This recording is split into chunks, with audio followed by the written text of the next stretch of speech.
अस्सलाम वालेकुम प्यारे बच्चों। उम्मीद है कि आप सब खैरियत से होंगे।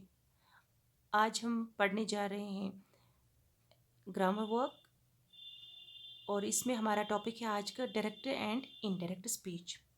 ठीक है, आपको पता है कि जो इंग्लिश लैंग्वेज है उसमें दो वेज होते हैं, यानी कि two ways to narrate the spoken words of a person.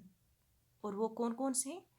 वो हैं, these two ways are direct and indirect speech.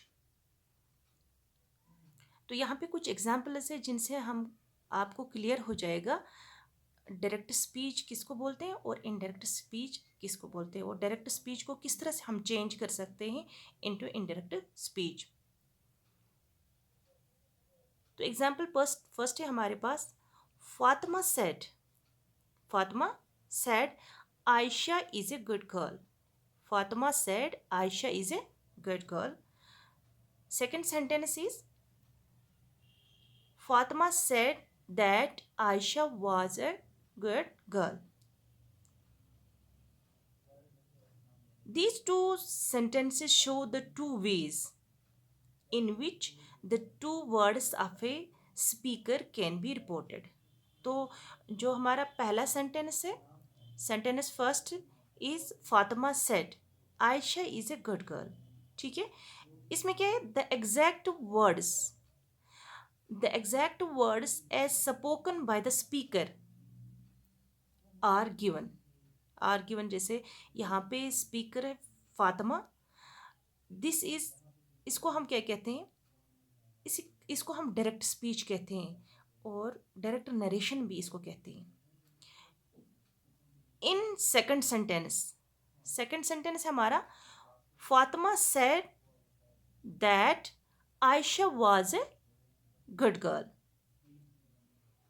The speech has been reported in the words of a reporter. This is called indirect speech or indirect narration. अब कुछ points है आपको वो याद रखने हैं, ताकि आपको अगर कोई और इसके अलावा कुछ सेंटेंसेस होंगे तो आपको चेंज करना होगा, डायरेक्ट से इनडायरेक्ट या इनडायरेक्ट से डायरेक्ट करना होगा, तो आपको आसानी हो जाएगी। तो इसमें पहला पॉइंट ये आपको याद रखना है, द रिपोर्टेड स्पीच, यानी कि Ayesha is a good girl यहाँ पे है सेंटेंस फर्स्ट में। तो इसको हमने किया है इन्वर्टेड कामाज में रखा, दीज आर इन्वर्टेड कामाज। तो जो हमारा डायरेक्ट स्पीच है, तो इसमें जो रिपोर्टेड स्पीच है उसको हमने इन्वर्टेड कामाज में रखा। ये पहला पॉइंट है किसका, डायरेक्ट स्पीच का। तो सेकंड पॉइंट है इसमें, the reported speech begins with a capital letter. और तीसरा है, a comma separates the reported speech from the reporting speech. ठीक है ना, यहाँ पे आप देख सकते हैं जैसे फातिमा सेड, कामा यहाँ पे है, फिर इन्वर्टेड कामाज में Ayesha is a good girl. ये कुछ पॉइंट्स हैं जो आपको रिमेंबर रखने, जो आपको याद रखने कि डायरेक्ट स्पीच किस तरह से होता है, डायरेक्ट स्पीच में क्या क्या होता है।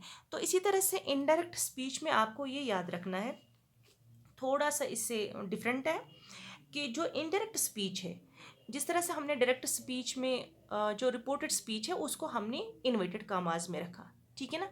लेकिन जो इनडायरेक्ट स्पीच है उसको, जो रिपोर्टेड स्पीच है उसको हम इन्वर्टेड कामाज में नहीं रखते। जैसे कि आप यहाँ देख सकते हैं, Fatima said that Ayesha was a good girl, यहाँ पे चेंज हुआ, यहाँ पे तो Ayesha was a good girl, तो यहाँ पे इन्वर्टेड कामाज इनडायरेक्ट स्पीच में नहीं होता है। तो दूसरा आप ये यहाँ पे याद रखेंगे इनडायरेक्ट स्पीच में, कि no comma is used to separate the reported speech from the reporting speech. जिस तरह से हमने डायरेक्ट स्पीच में यहाँ पे कामा, फातिमा सेड कामा, फिर इन्वर्टेड कामा से शुरू किया, Ayesha is a good girl. लेकिन इनडायरेक्ट स्पीच में ऐसा नहीं है, यहाँ पे कोई कामा नहीं, यहाँ पे कोई इन्वर्टेड कामाज नहीं होता है। तीसरा पॉइंट आपको ये याद रखना है कि रिपोर्टेड स्पीच जो है वो बिगिन होता है, शुरू होता है with the conjunction that is conjunction that. यहाँ पे है कि जब ये रिपोर्टेड स्पीच है, यानी कि Ayesha is a good girl, वो किससे स्टार्ट हुआ यहाँ पे? वो दैट से, कंजेशन दैट से शुरू हुआ। ये कुछ इसमें ये पॉइंट्स हैं regarding direct speech and indirect speech. तो आगे से हम इसके जो रूल्स हैं जो डायरेक्ट स्पीच और इनडायरेक्ट स्पीच के, वो भी हम करेंगे।